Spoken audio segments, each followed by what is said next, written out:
We're here at 14929 Hawthorne Boulevard to check out ESMOA, the Experimentally Structured Museum of Art. Come check it out. Okay, so we are here at ESMOA, Experimentally Structured Museum of Art. Perfect. I knew I was going to mess up on that.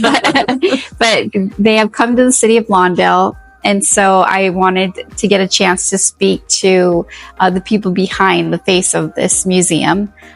So if we can each introduce yourselves and just kind of say what your role in this museum is, that'd be great. So we'll start with Barbara. So my name is Barbara Bö. I'm the Director of Operations. And as we are a small team, we wear many hats. I'm here for Saturday, where we do art projects and workshops, and also I love working with the schools, and I'm helping out wherever it's needed. Awesome. Okay. I'm Eva Sweeney. I'm the co-founder, and I take on the role as a director. As Barbara mentioned, we are a small team, hands on deck. Whatever needs to be done, we take care of it. And we are looking for 2 new team members. So we really want to find somebody within the community who is a good fit. Okay, awesome. My name is Karen Trommer.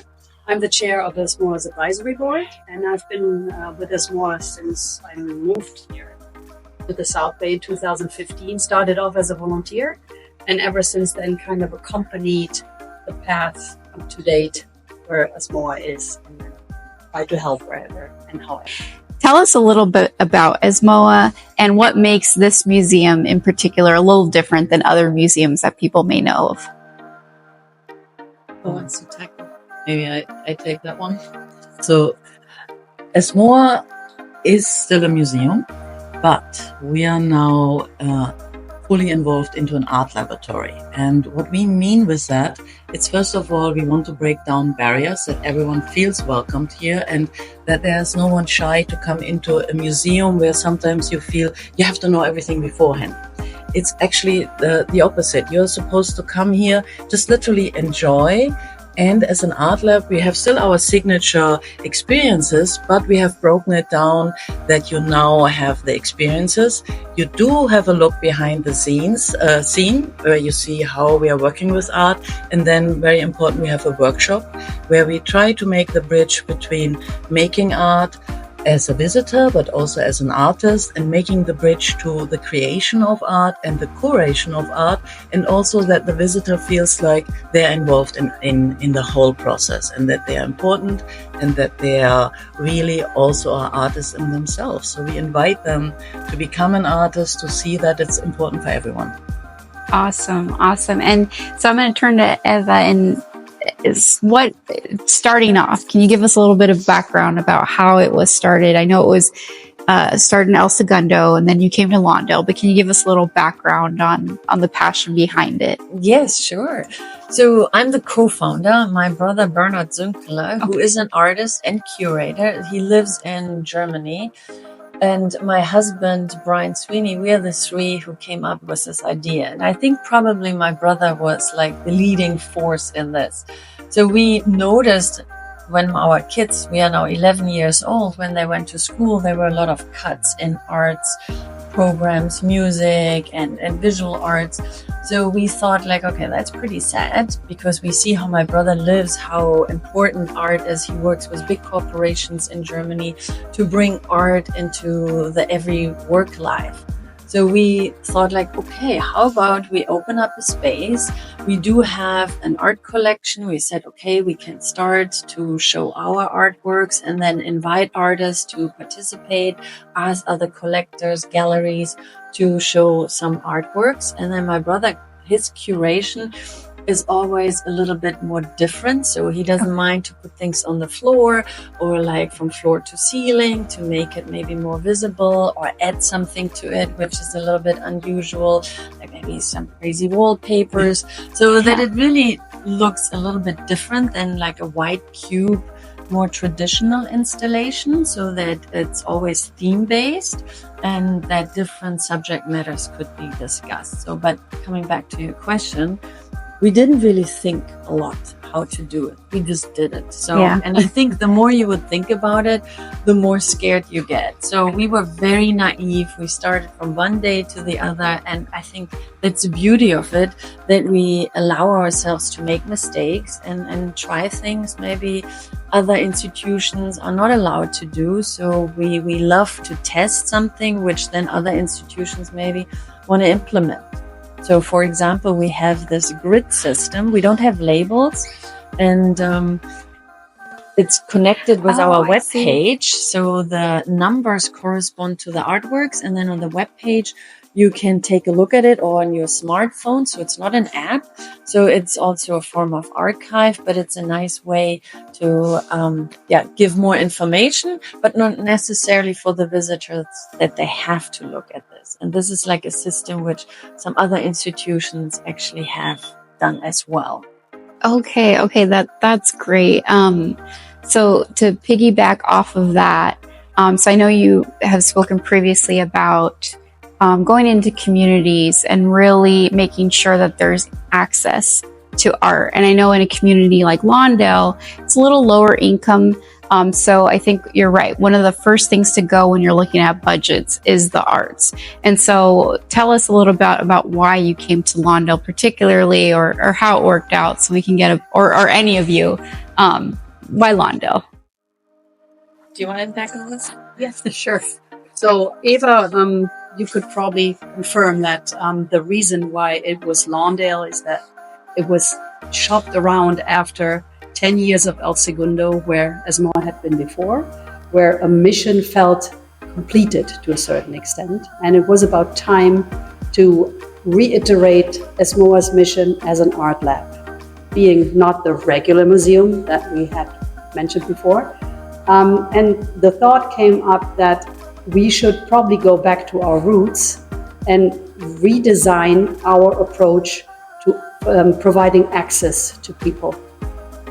Access to the arts, as Barbara was saying, access to opening up the experience for people that they can be an artist themselves, that they are artists themselves. And we strongly believe in that social aspect that has on a community. And the thought was that in community here, where there is almost no arts institution, we know that there is artsy people, there's artists around here, but there is no institution where a gathering is possible or where people might experience without having known before that they're actually artists and they want to become one. So that was one of the driving forces behind it. And then Eva and her husband were lucky enough to find this space, which also offers like all the great advantages we need to display art in the first place, and then also have enough space to provide an insight into the storage and then have this great workspace in the back.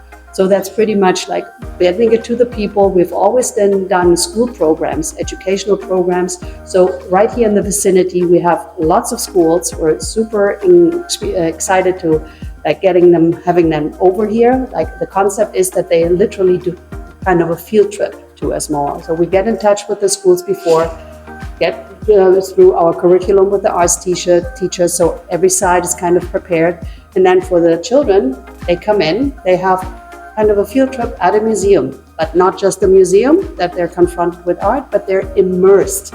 They'll get their own take in the art lab. So that's one thing. And then the whole community, we already feel very much confirmed in our approach because the community comes to us and we feel, hey, this is exactly what we needed to see. People spend a lot of time here. We have opening hours on Saturdays right now.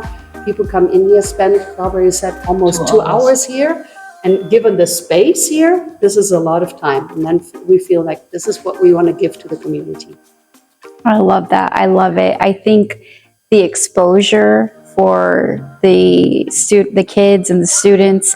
So Lawndale is, if you look at the median age, I think during the last census, it was I want to say 35 to 45 was the average age. So it tells you there's a lot of young families. And I think particularly we do have a lot of kids. So I think that having something in this city is essential. And I've expressed that I'm very much into my creative side. I do a lot of things. And so I know for me, it's a channel. So can you tell us a little bit more about the hands-on approach that you take, and what are some of the programs or activities that you have for the community?